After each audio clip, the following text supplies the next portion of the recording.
What happens when the same real estate agent represents both the buyer and the seller in the same transaction?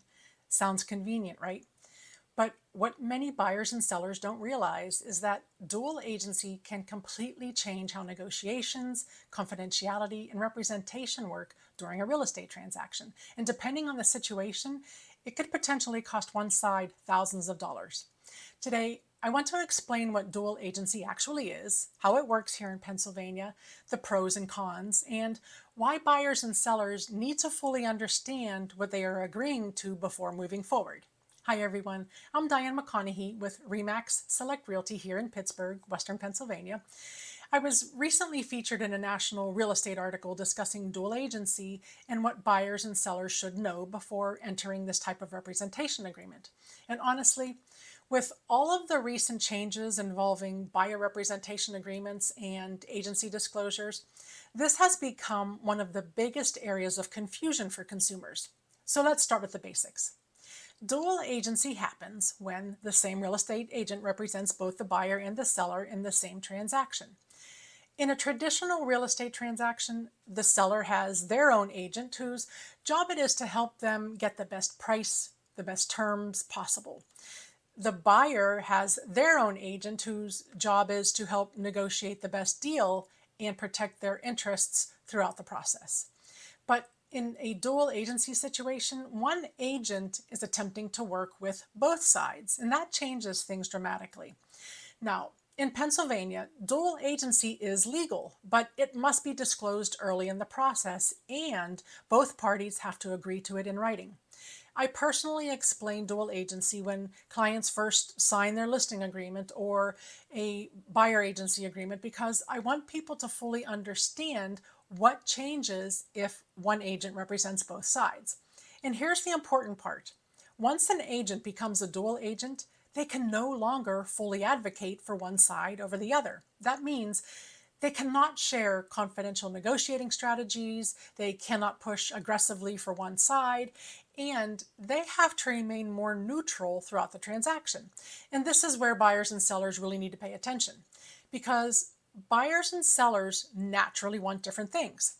The seller usually wants the highest price, fewer repairs, stronger terms, and less negotiation, while the buyer usually wants the best possible deal, inspection protections, credits, repairs, and stronger negotiating leverage. So when one person represents both sides, people naturally start wondering who is the agent really fighting for. And honestly, that's one of the biggest concerns with dual agency. One of the biggest risks is the loss of strong advocacy. For example, let's say a home inspection reveals a major issue with the roof, the foundation. There's mold, plumbing issues, or water intrusion. In a traditional transaction, the buyer's agent would typically fight aggressively for repairs, credits, or renegotiations on behalf of the buyer.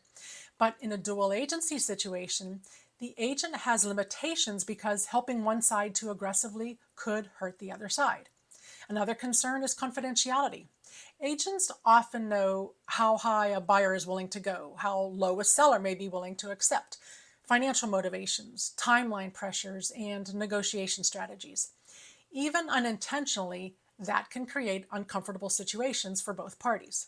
Now, with all of that said, I also want to be honest and realistic about my own personal experience with dual agency over the last 12 years that I've been in the business.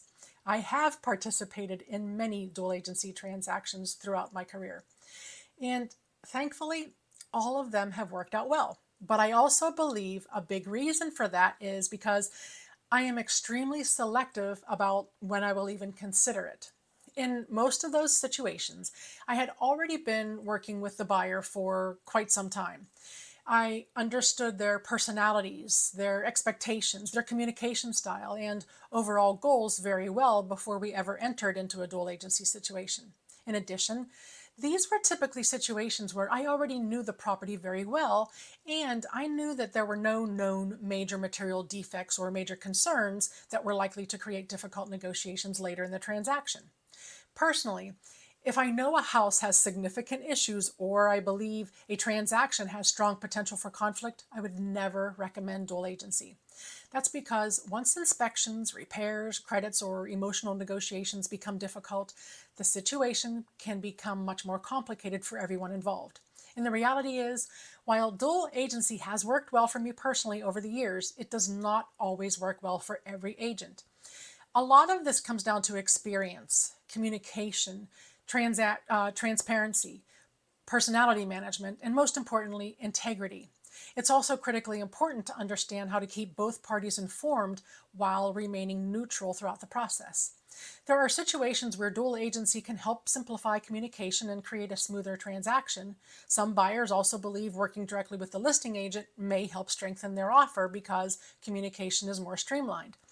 But buyers and sellers need to fully understand the trade-offs involved before agreeing to that type of representation. At the end of the day, every situation is different. My biggest advice is to ask questions, understand exactly how representation works, and make sure you feel comfortable with the process before moving forward, and your agent. If you're thinking about buying or selling a home in Pittsburgh or anywhere throughout Western Pennsylvania, and you have questions about the agency representation, buyer agreements, or how dual agency works, feel free to reach out anytime. I'm always happy to explain the process and help people fully understand their options before making one of the biggest financial decisions of their lives. And if you found this video helpful, make sure to like, subscribe, and follow me for more real estate tips, market updates, and honest conversations about the home buying and selling process here in Western Pennsylvania.